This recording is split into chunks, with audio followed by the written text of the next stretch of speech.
वैसे तो आप कहते हैं अल्लाह मेरी हिफाजत करने वाला, आज आप कह रहे हैं आर्मी चीफ ने करनी है। ऐसा तो कुछ जाता ही नहीं है, झूठ बोल के ये तो बेनिफिट करता है। वो ये चाहते हैं कि जी मुझे दोबारा कुर्सी पे बैठा दो, तुम्हें भी एक्सटेंशन दे दूंगा। इमरान के झूठों से बहुत लोग फ्राई हो चुके हैं। 2 जजेस का जिक्र हो गया, चीफ जस्टिस का भी जिक्र हो गया। अब अदालत सुओ मोटो लेती है कि नहीं लेती, क्योंकि इसमें तो लाडला फंस सकता है, लाडले के बंदे फंस सकते हैं। अस्सलाम वालेकुम नाज़रीन, आप देख रहे हैं मुबश्शिर लुकमान यूट्यूब चैनल। मैं हूं महविश तबस्सुम।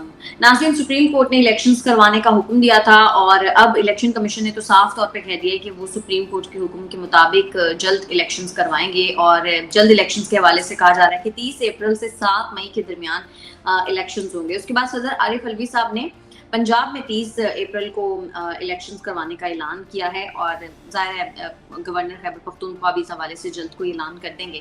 सर, अब तो ये वाज़ेह हो गया है कि इलेक्शंस होंगे, अभी भी आपको क्या लग रहा है कि नहीं होंगे इलेक्शंस? कल परसों जो डॉलर ऊपर गया ना माविश, उससे 1.4 ट्रिलियन हमारी इकोनॉमी से गायब हो गया पैसा। अच्छा। तो जितना था उससे उतना गायब हो गया। तो पहले अगर इलेक्शन के पैसे नहीं थे तो अभी कहाँ से आएंगे? अभी तो इलेक्शन कमीशन ने अनाउंस की है, जब वो पैसे मांगेगा देखते हैं वफाक कितने दे सकता है, कितने नहीं दे सकता। तो सिक्योरिटी जो चाहिए वो सिक्योरिटी कितनी उनको मिल सकती है, कितनी नहीं मिल सकती है। सभी काफ़ी चीज़ में इफ्स एंड बट्स हैं। ये तो उनकी ख्वाहिश है ना कि जी हम सुप्रीम कोर्ट के हुक्म की यानी हुक्म बजा लाएं। अच्छा। लेकिन अगर वो इसके बाद उन्होंने अपनी जिम्मेदारी पूरी कर दी तो इलेक्शन अकेले इलेक्शन कमीशन ने तो नहीं कराने ना, उसमें तो बहुत कुछ चीज़ें आ जाएंगी, बजट आ जाएगा, सिक्योरिटी आ जाएगी, आरओज आ जाएंगे, सब चीज़ें आ जाएंगी। तो देखते हैं कि करके वो जमा होती हैं कि नहीं होती, फिर पता चलता है।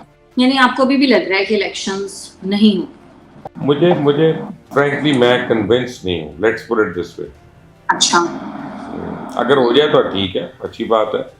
अच्छी बात तो नहीं है, खैर मैं तो उसमें बिलीव नहीं करता कि अच्छी बात है कि जिन्होंने इलेक्शन जीतना है, जिनको उम्मीद है जीतने की, उनकी अपनी असेंबली थी, पहले अपनी हुकूमत थी, उसी को तोड़ के दोबारा इलेक्शन कराना, इस मुल्क को इस आजमाइशों से गुजारना, मैं तो इन लोगों को मुल्क का खैर खा नहीं समझता। लेकिन चले, अगर लोगों की अक्सरियत समझती है तो समझे। कर अगर वो चाहते हैं हमारा मुल्क चूल्हे में जाए तो फिर जाए, फिर हम क्या कर सकते हैं? जमहूरियत का यही तो हुस्न है कि अक्सरियत की मानी जानी है।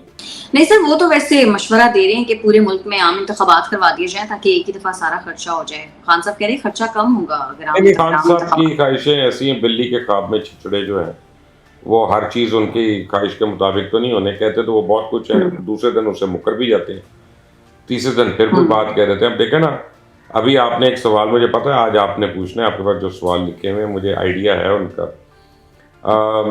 अभी आप दोबारा एक यू टर्न पे आ जाएंगी। सर, खान साहब ने आज दावा किया है कि नए आर्मी चीफ जो हैं वो मुझे अपना दुश्मन समझ रहे हैं। वो कह रहे हैं कि जिन्होंने मेरी हिफाजत करनी थी वही मेरे दुश्मन बने हुए, उन्हीं से मुझे खतरा है। ये किस तरफ इशारा? क्यों इनकी हिफाजत करनी? इनकी हिफाजत अल्लाह ने करनी है। इनको कहें कि आपका ईमान कम हो गया, कमजोर हो गया। वैसे तो आप कहते हैं अल्लाह मेरी हिफाजत करने वाला, आज आप कह रहे हैं आर्मी चीफ ने करनी है। तो या तो आपका किबला चेंज हो गया। दूसरी बात यह है कि उन्होंने तो ख्वाहिश का इजहार किया कि जी मैं जनरल आसिम मुनीर को मिलने के लिए तैयार हूँ। मैं जनरल आसिम मुनीर का पैगाम अभी दे देता हूँ इमरान खान को, वो मिलने नहीं चाहते उनको, और वो ना खान साहब को जो भी मिला है उसके बाद वो रुसवा हुआ है प्रॉपर। एक दफा जनरल आसिम मुनीर ने मुलाकात कर ली ना खान से, तो उसके बाद आप देखें कितनी रुसवाई उनके आगे लिखी होगी, क्योंकि इस आदमी ने तो झूठ बोल बोल के इसका तो कुछ जाता ही नहीं है, झूठ बोल के ये तो बेनिफिट करता है। दूसरी बात यह है कि अब एविडेंस है ना कोई यार कि मेरे खिलाफ ये साजिश है या ये है या ये अमल हुआ है, इस वजह से मैं ये कह रहा हूँ। हवाओं में बातें करना, मैं आज आपको कह दूं कि जी प्रेसिडेंट बाइडन ने प्लान बना लिया मुझे मारने का, ताकि मेरा कद बड़ा हो, जब लोग एकदम उठ के बैठ जाएंगे दुनिया भर के कि यार ये कौन है जिसको बाइडन मारना चाहता है और क्यों मारना चाहता है। ठीक है ना, ये बेकार की बातें हैं महावेश। मैं तो इन बातों को सोचता भी नहीं, आप लोग इनको सवाल कर रहे होते हैं। सर, वो कह रहे हैं कि मैं तो बात करना चाहता हूँ, कोई मुझसे बात करने को तैयार नहीं। वैसे आपको लगता क्या है, वो ऐसी कौन सी बात करना चाहते हैं कि कोई उनकी बात सुन नहीं रहा? वो ये चाहते हैं कि मुझे दोबारा कुर्सी पे बैठा दो तो मैं तुम्हें भी एक्सटेंशन दे दूंगा, मैं ये कर दूंगा तो मैं वो कर दूंगा। इमरान के झूठों से बहुत लोग फ्राई हो चुके हैं और जिन्होंने इसके ऊपर एतबार किया वही इसके हाथों रुसवा भी हो रहे हैं। तो कौन बेवकूफ़ आदमी है जो इसकी इस बात का एतबार करके इससे मिलेगा, मुलाकात भी करेगा, लेट अलोन बात मानना तो दूर की बात है। सर लेकिन मुझे याद है कि नवाज शरीफ साहब की भी जब हुकूमत गई थी तो उसके बाद उन्होंने भी फौज के खिलाफ बहुत बातें की थी, उनकी पूरी पार्टी ने, सबकी ने, नवाज सब कुछ। शरीफ तो इस मैं बात पे पहली बात सर तो ये है कि मैं अगर इमरान खान की बुराई आपको बता रहा हूँ तो मैं ये तो नहीं कह रहा कि नवाज शरीफ अच्छा है। नहीं मैं मैं ये नहीं कह रही, मैं सिर्फ ये कहना चाह रही एक हूँ। मिनट ठहरे, दूसरा उन्होंने एक बंदे के ऊपर की थी, इसने तो सबको मीर जाफर और मीर सादिक कह दिया था, सबको न्यूट्रल कह के, न्यूट्रल जानवर है ये वो, सब कुछ इसने कर दिया था। खुदा के लिए मत कंपेयर करें इसको। नहीं मैं कंपेयर नहीं कर रही, ये मैं सिर्फ आदमी ये आदमी जितनी हदें क्रॉस कर चुका है पाकिस्तान को तोड़ने के लिए, उतनी हदें तो मेरे ख्याल है शेख मुजीबुर रहमान ने नहीं क्रॉस की होंगी जितनी इमरान खान क्रॉस कर दिया। सर मैं सिर्फ ये कह रही हूँ कि जब किसी को इक़्तिदार में लाया जाता है वो फौज की तारीफें करता है, लेकिन जब उसका इक़्तिदार खत्म हो जाता है तो फिर वो इदारे की बुराई करना शुरू लाया जाता है। ये इमरान खान कर सकें कि मान ले कि वो लाया गया था, आया नहीं था। यही तो मैं कह रहा हूँ आपको, यही तो प्रॉब्लम है कि इमरान खान खुद से आ गया है, यानी बाकी सारों को फौज लेके आई है, इमरान खान ने मुकाबले का इम्तिहान दिया था और इलेक्ट होके आ गए। यार कैसी बातें कर रहे हैं आप लोग। वो CSS में अपियर हुआ था या प्राइम मिनिस्टर बनने के लिए है। CSS में अपियर हो जाता तो ज्यादा अच्छा था। सर खान साहब ने बाजवा साहब की जो रूस के खिलाफ तकरीर है उस पर उनके कोर्ट मार्शल का मुतालबा किया है। आप क्या समझते हैं, क्या एक सियासतदान को बगैर सबूत के इस तरह की स्टेटमेंट देनी चाहिए? अगेन मैं आपको कह रहा हूँ, कौन करेगा खान से बात इस तरह की बातों के बाद?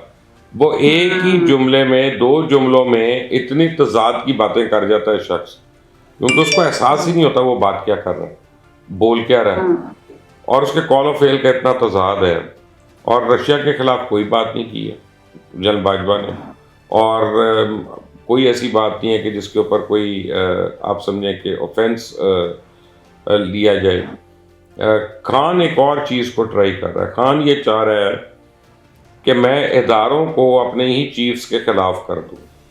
इसने तो मौजूदा चीफ की भी कोशिश की उनके भी खिलाफ करने की, ऐसी बात नहीं है। तो ये जो है ना, बहुत खौफनाक आदमी है इस मुल्क के लिए, और यही वो खेल खेल रहा है जो उसको खेल खेलनी आती है, जोड़ तोड़ फोड़, ये सारी चीज़ें वही कर रहा है। सर वैसे खान साहब बाजवा साहब के इतने खिलाफ क्यों हो गए एकदम से? इसलिए कि बाजवा साहब ने सीढ़ी खींच ली नीचे से।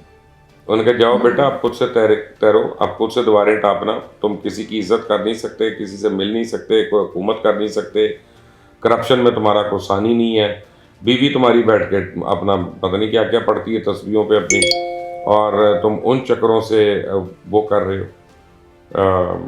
ठीक है, आप खुद से करो, खुद से होने के काबिल नहीं, खुद तो खान कुछ कर नहीं सकता। सर फवाद चौधरी साहब की और उनके भाई की एक ऑडियो लीक हुई और जाहिर आपने भी सुनी होगी, लेकिन फवाद चौधरी भी उनके भाई भी कह रहे हैं कि वो तो जाली है। आपको क्या लगता है, असली है जाली है? जाली तो नहीं है। अच्छा, ये हर ऑडियो जो आई है अभी तक एक का भी फोरेंसिक क्यों नहीं हुआ? ठीक है ना, करा ले फोरेंसिक, जिसकी आई है वो खुद करवा दे अपने खर्चे पे, देखें। लेकिन अब इसके ऊपर तो सुओ मोटो बनता है ना, अब देखते हैं अदलिया सुओ मोटो लेती है कि नहीं, क्योंकि 2 जजेस का जिक्र हो गया, चीफ जस्टिस का भी जिक्र हो गया, chief justice Lahore high court का भी जिक्र हो गया, जस्टिस मुजाहिर साहब का भी जिक्र हो गया। अब अदालत सुओ मोटो लेती है कि नहीं लेती, क्योंकि इसमें तो लाडला फंस सकता है, लाडले के बंदे फंस सकते हैं। तो यहाँ पे मेरा ख्याल है कि सबकी आंखें बंद रहेंगी और खामोश रहेगा सब कुछ, यहाँ पे कुछ नहीं होगा। सर मोहम्मद खान भट्टी ने तो बहुत फरफर बोलना शुरू कर दिया है, वो परवेज इलाही साहब के खिलाफ वादा माफ गवाह बनने को भी तैयार हैं। क्या लगता है परवेज इलाही साहब के लिए मुश्किलात खड़ी होने वाली हैं? मुझे लगता है, लेकिन पाकिस्तान में वादा माफ गवाह एक ही आज तक चला है, मैंने देखा है, वो मसूद महमूद था जिसने भुट्टो साहब के खिलाफ गवाही दी थी। खैर वो गवाही झूठी गवाही थी, उस वजह से भुट्टो साहब को फांसी चढ़ गई, और भुट्टो साहब ने तो वो ऑर्डर नहीं दिया था जो उनसे एट्रीब्यूट किया गया था। लेकिन उसके अलावा जितने भी वादा माफ गवाह बने हैं वो बाद में आके मुकर जाते हैं कि जी मुझे तो अंडर ड्यूरेस मेरे से ये बयान दिया गया, मुझे तो वो उसकी कोई वैल्यू नहीं होती। या तो ये पता नहीं, अब मजिस्ट्रेट को सामने रखकर अगर ये बयान दिया गया है फर्स्ट क्लास मजिस्ट्रेट को, फिर तो एक डिफरेंट बात है। फिर तो अगर तो ये वैसी पुलिस कस्टडी में लिया गया है तो वो ज़रा चंदे की बात है। लेकिन बोले तो होंगे वो, कितनी देर एक आदमी चुप रह सकता है, और वो भी जिसको अय्याशियों की आदत हो। और वो परवेज लाई कौन सा लॉयल है किसी से? उसने तो चौधरी शुजात के साथ लॉयल्टी नहीं की, तो आगे कोई बंदा उसके साथ लॉयल क्यों होगा? वो अपने आप को बचाएगा कि उसको बचाएगा? सर लेकिन खान साहब कह रहे हैं कि परवेज लाई साहब ने बड़ा कुछ किया है उनके लिए। वो कह रहे हैं कि उनके साथ मैं बेवफाई नहीं कर सकता। वो कहते हैं मैं तो किसी के साथ भी बेवफाई का सोच नहीं सकता। तो आपको लगता है परवेज लाई साहब के साथ वो स्टैंड करेंगे? कान तो अपने बच्चों के साथ ही स्टैंड कर रहा है यार, परवेज लाई के साथ कहाँ करेगा? खुदा का खौफ करो, अपनी बेटी को तो बच्चों के वो मानता है। आगे मिलते हैं। उसको मानने से वो इनकारी है, उसकी आंखों में कुकरे पड़ जाते हैं उस वक्त जब बेटी की तस्वीर आती है। बेटों को अपना कोई ज्यादा उसने कोई अपनी जिंदगी का हिस्सा नहीं दिया, ये अजीब आदमी है। तो लेकिन परवेज लाई तो वो आप आदमी है ना, महावेश आपने मुझे बताना है कि जिसके मतलब इमरान खान कहते थे ना कि ये सबसे बड़ा डाकू और डकैत है, और शेख रशीद के मतलब कहते थे कि अगर ये मेरे साथ बैठा हो, मैं आईने में देखूं और मुझे अपनी शक्ल शेख रशीद जैसी नजर आए तो मैं अपने आप को थप्पड़ मारना शुरू कर दूंगा। यही कहते थे ना, यही इमरान खान कहता था ना ये सियासत बात। में कोई बात हरफ आखिर नहीं होती। तो ये भी सियासत ही कर रहे हैं अभी, ये भी सियासत अच्छा। है, कोई हरफ आखिर नहीं। आने दे, वक्त आने दे, नौमन तेल होगा तो राधा भी नाच लेगी, आप फिक्र ना करें। सर इसहाक डार साहब से आज उनके इस्तीफे के हवाले से बात की गई तो वो गुस्सा कर गए। उन्होंने कहा कि शब्बर जैदी को तो जेल में होना चाहिए, वो मेरे इस्तीफे की बात क्यों कर रहे हैं? आपको क्या लगता है इसहाक डार साहब इस्तीफा देंगे? देखिए मुझे ही नहीं पता, लेकिन ये है कि शहबाज साहब उनसे खुश नहीं है, और खुश इतना नहीं है? मुझे यकीन है कि कल जो आर्मी चीफ की मीटिंग हुई है प्राइम मिनिस्टर से, उसमें ये मईशत ज़रूर अंडर डिस्कशन आई है। ये तो मैं जब मैं लॉजिकल ताने बाने बुनता हूँ कि उस मीटिंग में क्या क्या हुआ होगा, तो चार चीज़ें मुझे समझ में आती हैं, और जिस चीज़ के ऊपर मैं कन्विंस्ड हूँ जो डिस्कस हुई होगी वो मईशत है। और कुछ अच्छा। शहबाज शरीफ साहब उनसे तंग है। मेरा ख्याल है शहबाज शरीफ साहब के लोग उनको ये एडवाइस करते हैं कि अगर इसहाक डार साहब को हटा दें तो सारा मलबा डार साहब के ऊपर गिर जाएगा महंगाई का, और हम फिर एक नए सिरे से शुरू कर सकते हैं, नया नैरेटिव बिल्डअप कर सकते हैं कि जो एक आदमी ने कर दिया था नून लीग तो ठीक कर देगी। और उसके लिए एहसन इकबाल साहब का और आयशा गौस साहिबा का नाम भी आया है कि उनकी जगह पॉसिबल रिप्लेसमेंट्स कौन सी हो सकती हैं। लेकिन इसहाक डार साहब में बड़ी खूबियाँ उनकी हैं। एक उनमें कमज़ोरी है कि वो बहुत शॉर्ट टेम्पर्ड आदमी है, बहुत जल्दी वो गुस्सा कर जाते हैं। अब किसी रिपोर्टर ने ये पूछा होगा, रिपोर्टर का काम है सवाल पूछना, आप उसको इनकार कर दें, आप कह दें कि मैं ना इस्तीफ़ा दे रहा हूँ ना कहीं जा रहा हूँ, आपको भी वक्त बताएगा, मुझे भी बताएगा, अभी बहस नहीं मैं करूँगा इस बात पे, और आप आगे चल पड़े। इसमें ऐसी कौन सी बात है? लेकिन ये गुस्से खाने का मतलब है कि आपको इट्स गेटिंग टू यू, आपको माइंड पे इतना वर्कअप आप हो गए हैं कि अब इस तरह का सवाल जो है ना वो आपको फ्लेयर अप करवा देता है। सर मरीम नवाज साहिबा गुजरांवाला में तकरीर कर रही हैं और अपनी तकरीर में उन्होंने फवाद चौधरी उनके भाई की जो ऑडियो लीक है उस पर बात की है। वो कहती हैं कि फवाद चौधरी ने सुप्रीम कोर्ट के बाहर जो ट्रक खड़ा किया है उसके चारों टायर पंक्चर करवा देंगे। वो कह रही है, फिर कुछ कहती हूँ तो तौहीन अदालत लग जाती है। क्या कहेंगे आप? हाँ जी, तो इन्हें अदालत की उनके खिलाफ दरखास्त तो आ गई भी है, लेकिन वो असल में मेरा ख्याल है कि ये जो ट्रक है ना, इसको वकला की लैंग्वेज में, जो मैंने अभी वकला से पूछा भाई ये ट्रक क्या होता है आपकी जुबान में, तो उनका हैवी पेमेंट को ट्रक कहते हैं, यानी उस तरह से है। तो अभी ये लोगों को क्लियर नहीं है कि ट्रक कहाँ किसको जा रहा है। तो ट्रक गालिबन एक बड़ी पेमेंट है जिसके मतलब को बात करें, इसलिए तो मैं कह रहा हूँ इस पे तो सुओ मोटो होना चाहिए ना। अब इस पे तो बनता है सुओ मोटो, क्योंकि इसमें जजेस के नाम आ रहे हैं, चीफ जस्टिस का आ रहा है, फिर चीफ जस्टिस का और पाकिस्तान का आ रहा है, फिर एक और जस्टिस का आ रहा है।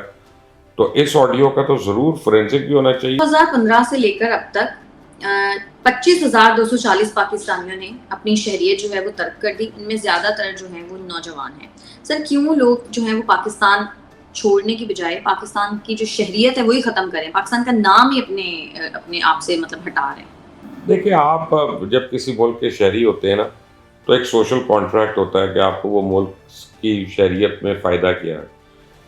जब आप ये देख रहे हैं कि दुनिया में आप कहीं पे जाते हैं, आप पाकिस्तान का आपके पास पासपोर्ट हो या कुछ ऐसी चीज़ हो तो आपको लाइन में ही खड़ा कर देते हैं, आपकी कोई इज्जत नहीं है, आपको कस्टम वाले भी लाइन में खड़ा कर देते हैं। आप किसी गवर्नमेंट जॉब्स के लिए कहीं पे आप अप्लाई कर रहे हैं, क्योंकि यंगस्टर्स ने तो जॉब्स के लिए अप्लाई कर रहे हैं ना ज़्यादा, तो वो आपको जब कहते हैं कहाँ के नेशनल हो, और अगर आपने लिखा हो कि मैं पाकिस्तान नेशनल हूँ, यहाँ पे मेरे पास रेजिडेंसी है, तो आप सडनली आप एक बैकफुट पे हो जाते हैं, क्योंकि आपका एक इम्प्रेशन ऐसा आ गया है पूरी दुनिया में। तो वो शायद इस वजह से करना चाहती हूँ, और शायद इस वजह से भी वो वापस नहीं आना चाहते। पहले तो लोग जाते थे तो उनके ताल्लुकात रहते थे, फैमिली रहती थी, और कहते थे आते जाते रहते हैं, साल बाद, 2 साल बाद, 3 साल बाद। लेकिन ये जो यंगस्टर गए हैं, ये तो ताल्लुक ही नहीं रखना चाहते, तभी तो अपनी शरीयत कैंसिल कराते हैं। और वो क्या वजह है इसका, मतलब मुझे तो वजह तो नहीं पता, लेकिन मैं एज्यूम कर रहा हूँ कि बहुत शदीद हद तक दिल बर्दाश्त है तो इन हालात से। क्योंकि जब से मैं पैदा हुआ हूँ महावेश, मैं वही बातें सुन रहा हूँ। मैं 8 साल का था तब के अखबारों में भी लिखा था कि चीनी महंगी होगी, हुकूमत ने एक्शन ले लिया, और आज भी वही है। फिर इसी तरह करप्शन हो गई, महंगाई हो गई, पेट्रोल हो गया, चोर बाजारी हो गई, हर चीज़ हो गई, लेकिन इनकी शहाना चीज़ें ख़त्म ही नहीं होती हैं, और हमारे मसलों का हल ही नहीं होता। क्या करें? मेरा मतलब है, इस वक्त तो अगर पाकिस्तान में जो सेटल्ड लोग हैं ना, वो बाहर जाने की कोशिश कर रहे हैं। मैं तो यूथ की तो बात ही नहीं कर रहा। सर हर बंदा कांटेक्ट करके पूछता है हाँ। कि किस तरह कैसे अप्लाई किया जा सकता है, कैसे आ जा सकता है। और सर आपको मैं बताऊं, इमिग्रेशन फर्म खोल लें। आपने जो प्लम्बर का ऑफिस खोलना था या कारपेंटर का ताले खोलने वाला, उससे तो बेहतर आप इमिग्रेशन की फर्म खोल लें। सर मुझे इतना कुछ आइडिया हालत ये है कि मैंने यूरोप के वीजा के लिए जो नॉर्मल विजिट वीजा होते हैं, मैंने और मेरी फैमिली ने अप्लाई किए करना था, तो 8-8 महीने एम्बेसी में डेट ही नहीं थी। फिर जाके कराची में जाके अप्लाई करना पड़ा, वहां पे जरा जल्दी थी डेट है किसी एम्बेसी में, क्योंकि वो कह रहे हैं कि जी आपको हम कैसे कैटर करें नॉर्मल वीजा को, हमारे पास तो एप्लीकेशन इतनी आई हुई है, हमारा तो स्टाफ अमला उनको प्रोसेस करने में लगा हुआ है।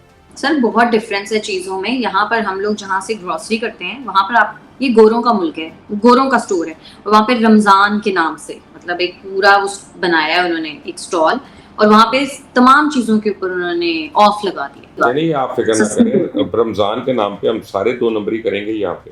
सर यहाँ मतलब मैं कह रही हूँ, इनको क्या फर्क पड़ता है हमारा रमजान। जायज कर रहे हैं ना, हम जो करके दिखाएंगे सारा कट्टा पूरा कर देंगे यहाँ पे, आप देखना जरा।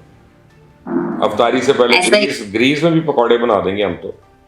यहाँ पे मतलब ऑफ लग गया, और मैं यही सोच रही थी कि हमारे मुल्क में है ना, जहाँ पे चोरी छुपे खोते का भी गोश्त बिक जाता है, कुत्ते का भी बिक जाता है, ठीक है ना। हमारा लाहौरियों का आज तक मजाक बनता है। मुझे तो यही नहीं पता कि हम मुर्गियां ही खा रहे हैं कि चील कब्बे खा रहे हैं, ऑनेस्टली पता ही नहीं होता। सर मुर्गी का चलो फिर भी पता चल जाता है, लेकिन हम लाहौरियों का जो आज तक कराची वाले मजाक बनाते हैं। देखो, ये चील देखी है या उसकी टांगे बनी देखी है, फिर आपको कैसे पता?